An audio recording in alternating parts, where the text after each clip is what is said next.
This is KSL Sunday Edition with Boyd Matheson. Welcome to Sunday Edition. I'm Boyd Matheson. Last week, the Supreme Court upended affirmative action in relation to college admissions. Reactions have been heated, divisive, and predictably political. But could it actually represent a positive opportunity for minority students? Ian Rowe is a senior fellow at the American Enterprise Institute, where he focuses on education and upward mobility, family formation, and adoption. He's the co-founder of Vertex Partnership Academies and runs a public charter school in the Bronx, New York. Ian's also the author of Agency, the 4-point plan for all children to overcome the victimhood narrative and discover their pathway to power. So immediately following the Supreme Court ruling, Mr. Rowe tweeted, "Years from now, black students admitted to top schools will say, 'Thank you, Supreme Court, for a decision that removes the perception that the only reason I got in is due to my race. Your established merit as the core criteria to be considered against a standard bar of excellence.'" I sat down with Ian, who joined me from New York, and asked him his response to the Supreme Court's decision. Boyd, it is great to see you. Thank you very much for having me. And yes, it was a very momentous decision that the Supreme Court made. And I think we will ultimately see over time a positive one. Yeah. So walk us through that just a little bit. There was a lot of reaction coming out of that. Your tweet garnered well over 1 million views. Give us some sense of the reaction you've been seeing and sensing to the Supreme Court ruling. Well, as you mentioned, Boyd, I run, not private schools, by the way, I run public charter schools in the Bronx here in New York. And we educate almost exclusively low-income students, primarily Black and Hispanic students. And the reason that I run public charter schools is that I want our students to know that they can do hard things, that they are going to face inevitable barriers, but that they've had the preparation to equip them to be able to overcome those barriers, and to know that they've earned the opportunities that are going to be presented to them. And it was interesting to see one reaction from former First Lady Michelle Obama, who responded to the Supreme Court decision, reflecting on her own admission to Princeton University. And here's what she said, quote, "I sometimes wondered if people thought I got there, Princeton, because of affirmative action. It was a shadow that students like me couldn't shake, whether those doubts came from the outside or inside our own minds," unquote.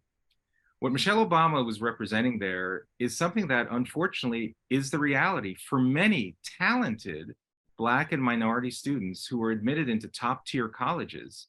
But because of affirmative action, whatever progress was made through that vehicle, there is this grinding self-doubt that many Black and minority students faced. And so I decided to post a tweet which said, years from now, I think students who are admitted into top tier colleges will say, "Thank you for removing this perception that the only reason I'm there is because of my skin color."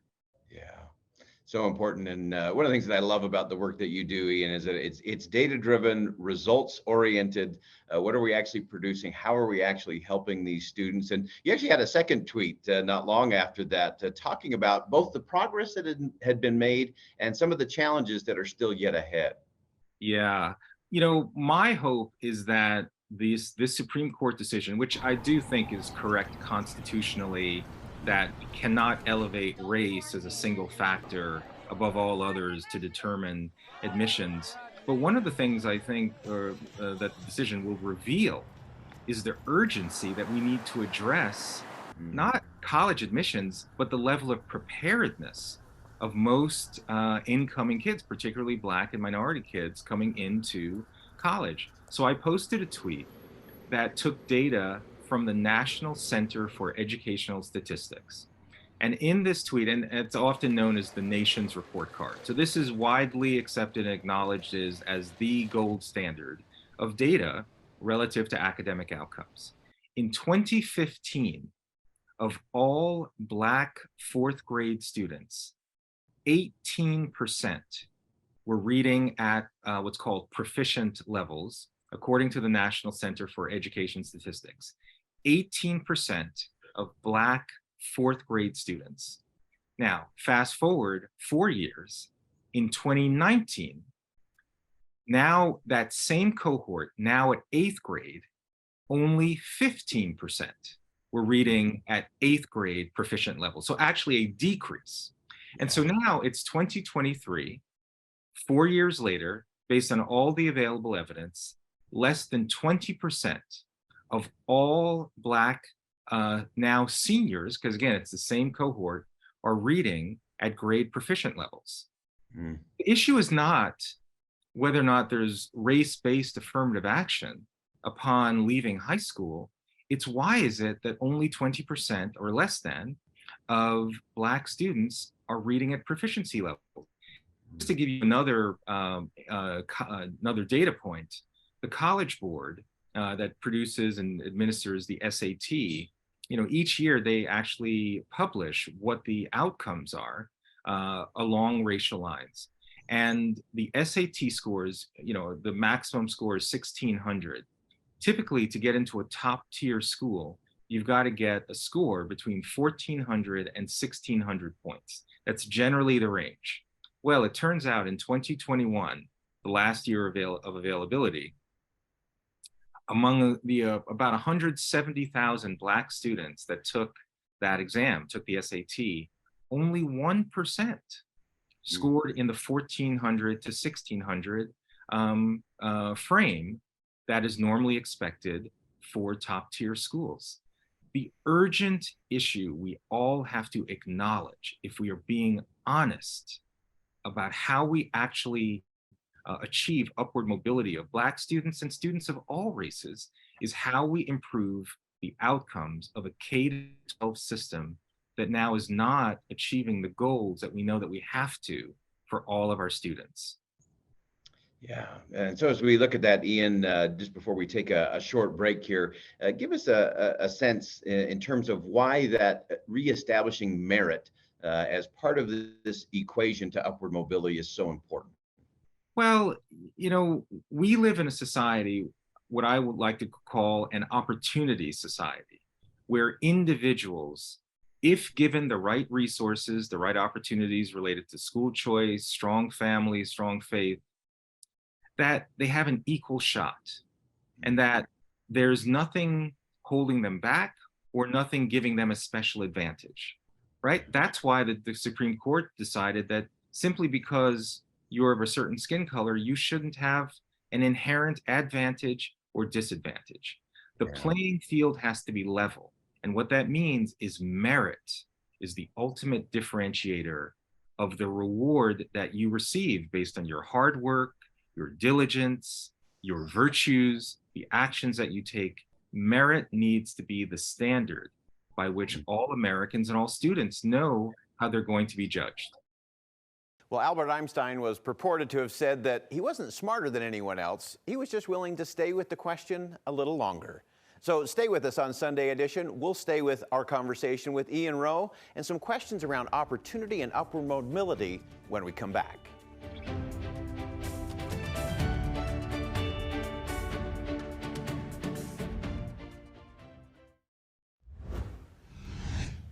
Welcome back to Sunday Edition. I'm Boyd Matheson, and we're staying with the conversation with AEI Senior Fellow Ian Rowe.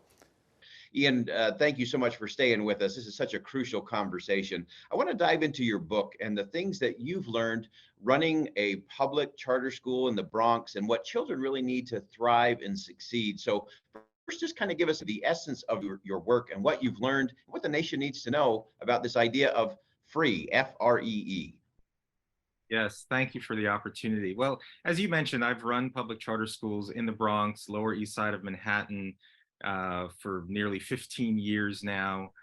Prior to that, I've worked in lots of different arenas in which I people of virtually every background: rich kids, poor kids, white kids, Black kids, Asian kids, Hispanic kids, kids in foster care, kids in homeless shelters, kids in very challenging situations. And I've been in this work long to really have observed young people as they've made their arc into young adulthood. What were the kinds of decisions that they made? And I've seen young people who were born and raised, whether it be domestic violence, single parenthood, really challenging situations. As they entered young adulthood, they unfortunately made the same kinds of decisions that recreated the dysfunction that they experienced as a young child. And they perpetuated the cycle of disadvantage, even with their own children. But I've also seen students in those same exact challenging situations, as they now entered young adulthood, make different sets of decisions. Decisions that allowed them to break the cycle of disadvantage. And the animating question of my life really has been, what makes the difference? Is there anything that was common around the students that were able to break the cycle of disadvantage? Were they all just LeBron James? They were able to bounce a basketball or had some other skill which allowed them to catapult themselves? And what I found is that one of the biggest differences between those students who were able to break the cycle of disadvantage is that they had had a sense of personal agency in their own lives, that they had a sense that they could lead a self-determined life. But it didn't come from nowhere. They didn't just simply pull themselves up by their own bootstraps. They interacted with four major pillars, and that's where this free framework comes from: family, religion, education, and entrepreneurship. So I'll quickly go through them, but the presence of these four pillars in the lives of young people, in my view, made the difference. The first, starting with family. Young people who are in challenging situations recognized that their path to success wasn't necessarily bound by the family that they're from. It had much more to do with the family that they were on the pathway to form. So that's why we teach in our schools something called the success sequence. Data that says if you get just a high school degree, then get a full-time job of any kind, if you learn the dignity and discipline of work, and then if you have children, marriage first, 97% of millennials who follow that pathway of decisions avoid poverty, and the vast majority enter the middle class or beyond. So that's the first F in free, that family formation matters. And young people have to know that that's one of the first big decisions they're going to make. Second observation of young people who were able to break the cycle of disadvantage was that they had a personal faith commitment in their own lives. They lived by a moral code, usually informed by an organized religion, whether it be Christianity or Buddhism. It almost didn't matter. It's just they lived in a community of people that loved them, and they were practicing rituals like going to church on Sunday. And so they had to live up to this moral code based on the community of people that they were within. So that's the R in free. The E in free is about educational freedom and school choice. That if you were able to break the cycle of disadvantage, you usually benefited from some kind of school choice. And the last E in free is entrepreneurship. If you were on the way to form a strong family, had a personal faith commitment, benefited from educational freedom, usually that meant you had some kind of entrepreneurial mindset. You're a problem solver. And so that's the framework. That's my empowering alternative to young people, free, as a way to build a sense of personal agency. Yeah, I love that. And I love that you end it with entrepreneurship. I think that's when we often miss out. Just tell us how you've seen that just in the last minute here, how you see that entrepreneurship playing in with the family, religion, education piece. Well, entrepreneurship, usually it's associated with launching your own business, which is certainly inclusive in my definition, but it's also this kind of person who's resilient, who has the ability to bounce back. The way you build resiliency is know that you have a safety net. Again, and that safety net is all usually embodied in a strong family that you formed, strong faith commitment because you got a moral code to rely upon, and your own education that you've benefited from. And so that's why I say the last E, entrepreneurship, is almost a byproduct of the first three pillars. Ian Rowe, thank you again for joining us on Sunday Edition. When it comes to creating a better future for our children and future generations, we simply have to transcend the fake fights and false choices regularly served up in national politics and media. As Ian said, family, religion, education, and entrepreneurship are essential to driving principle-based policy that will produce real results for children across the country and around the world. When we come back, we'll close out our show with a look at why it's impossible to mass produce education and real transformation in individual lives. Thoughts on the myth of average and the importance of seeing and serving the individual next on Sunday Edition.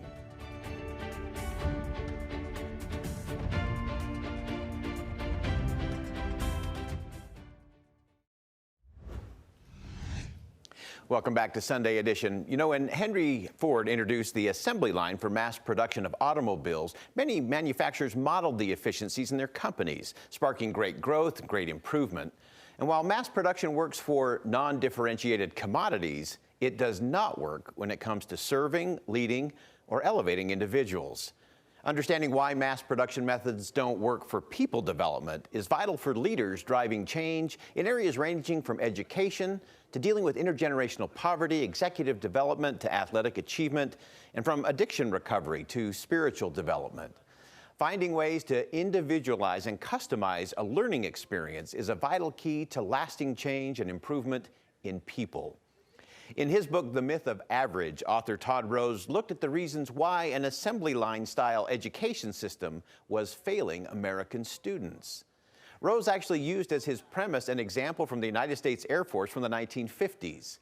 Crashes and poor performance from the pilots were devastating the organization. Of course, they initially blamed the pilots, then they blamed the instructors and commanders. Finally, a team of researchers eventually began to look at the design of the cockpits. The cockpits at that time were being created to the average size of a typical Air Force pilot, based on 10 physical dimensions.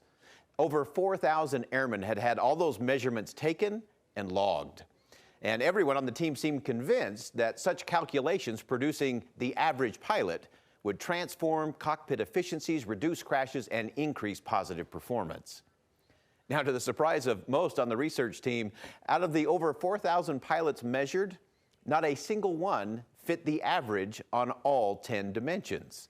Some pilots were tall in height but had shorter arms. Others had bigger chests but shorter legs.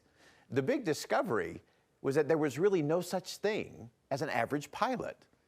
In designing a cockpit to fit the average pilot, they were actually designing it to fit no one at all. Rose concluded that mass-producing education for the masses doesn't really work either. Nor does lifting, developing, or serving work to the average. It just doesn't work. There isn't an average person who's experiencing homelessness or addiction. There isn't an average person suffering from cancer or depression. There isn't an average person who is lonely or sad. There isn't an average person who's struggling in high school as a student, or an average neighbor, or an average colleague at work. You see, sometimes community leaders, politicians, and even religious leaders are content with sweeping generalities about solutions to individual problems, family struggles, and societal strains. If such an assembly line approach to helping others really worked, most of the problems we face in our nation would be eliminated. So we should recognize that lifting, helping, and serving those in need in our communities must always be driven by tailored to the uniqueness of the individual kind of approach. Mother Teresa understood this. Of course, she is now Saint Teresa of Calcutta. She left the comfort of the convent and lived among those she sought to serve, so she could understand the plight of the individual. Helping the poorest of the poor was her vision. Lifting one unique and suffering soul at a time was what she did. Also, many a teacher and a coach has invested time, effort, and emotion into a struggling student. Young classmates have befriended a loner or stood up to a bully for a new kid at their school. Countless bosses and managers have mentored employees struggling with personal issues. A neighbor helps a neighbor in need. None of these transformational moments can be mass-produced. So from education to social services, community development, to faith-based assistance programs, the message is clear. There is no assembly line of service, because we simply cannot minister to the average. We can only serve and uplift, help, or minister, or work with those to the uniqueness of each of those individuals. I'm Boyd Matheson. Thanks for joining us on Sunday Edition. And as always, as you go out into the world, Make sure you see something that inspires, say something that uplifts, and do something that makes a difference.